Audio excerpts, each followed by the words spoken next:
Continuando con nuestra serie histórica sobre la confiabilidad de los evangelios, nos preguntamos si los escritores fueron influenciados por mitos paganos de dioses muertos y resucitados. El argumento es que Jesús no es diferente, solo una continuación de estos mitos que se han desarrollado con el tiempo. Veamos si esto realmente funciona con los evangelios. ¿Es Jesús realmente una copia de dioses paganos? Hoy en día el argumento ha sido casi completamente rechazado por eruditos cristianos y no cristianos del Nuevo Testamento desde mediados de 1900, pero todavía circula en Internet y en las plataformas populares. Por ejemplo, la película Religious lo expresa así. Escrito en 1280 a.C., el libro egipcio de los muertos describe a un dios, Horus. Horus es el hijo del dios Osiris, nacido de una madre virgen. Él fue bautizado en un río por Anub el Bautista, quien fue luego decapitado. Como Jesús, Horus fue tentado mientras estaba solo en el desierto, sanó a los enfermos, los ciegos, expulsó demonios y caminó sobre el agua. Resucitó a Azar de entre los muertos. Azar se traduce como Lázaro.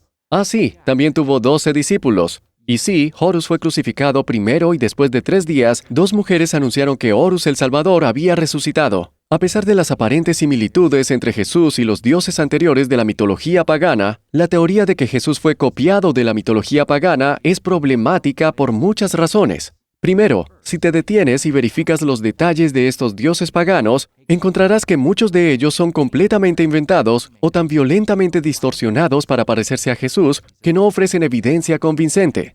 Segundo, muchas de las comparaciones no son muy sorprendentes cuando lo piensas. Un hombre que decía ser un salvador, realizó milagros, curó personas y tuvo seguidores, no es tan inusual.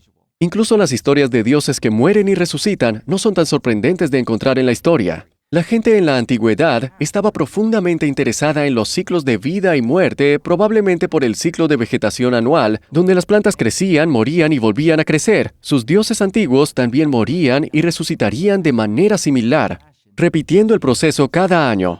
Tercero, el hecho de que veamos paralelos con Jesús en dioses anteriores podría deberse a que el verdadero Dios de este universo puso en cada corazón humano el anhelo subconsciente de una persona como Jesús. Este anhelo inevitablemente inspiró imaginativas historias de dioses antiguos.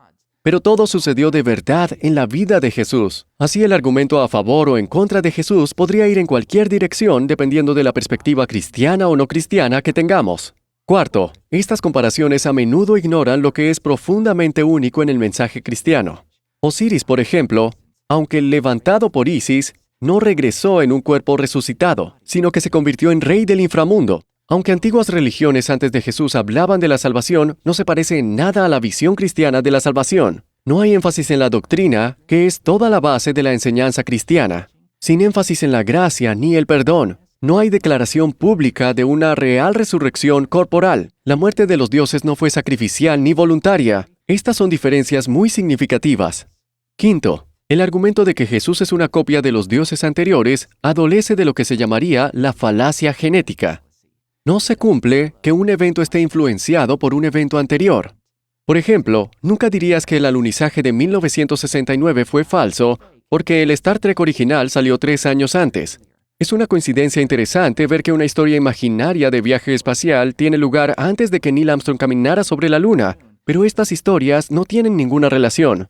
Sexto, los judíos religiosos no sincretizaban, en otras palabras, no mezclaron antiguas religiones con la de ellos. Del mismo modo, el cristianismo fue muy firme en no seguir a otros dioses, sino seguir a Cristo solamente.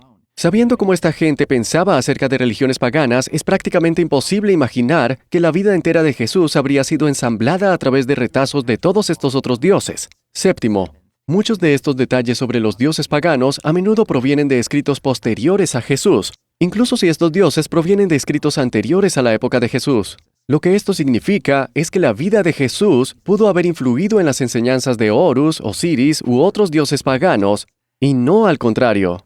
Octavo, como compartí en un video anterior de esta serie, los evangelios se basan en enseñanzas históricas, no enseñanzas mitológicas. La vida de Jesús está documentada tanto por cristianos como por no cristianos que lo vieron como una persona real que vivió, enseñó y murió en una cruz. Cuando hablamos de Jesús, estamos tratando con algo completamente diferente a la mitología. Como verás en futuros videos de esta serie, hay buenas razones para creer que los relatos de Jesús son verdaderos. Eso distingue a Jesús de otros dioses antes que él. Así que en el próximo video vamos a ver una pregunta muy importante. ¿Estaban los autores de los 4 evangelios tratando de decir la verdad o estaban mintiendo? Hasta la próxima.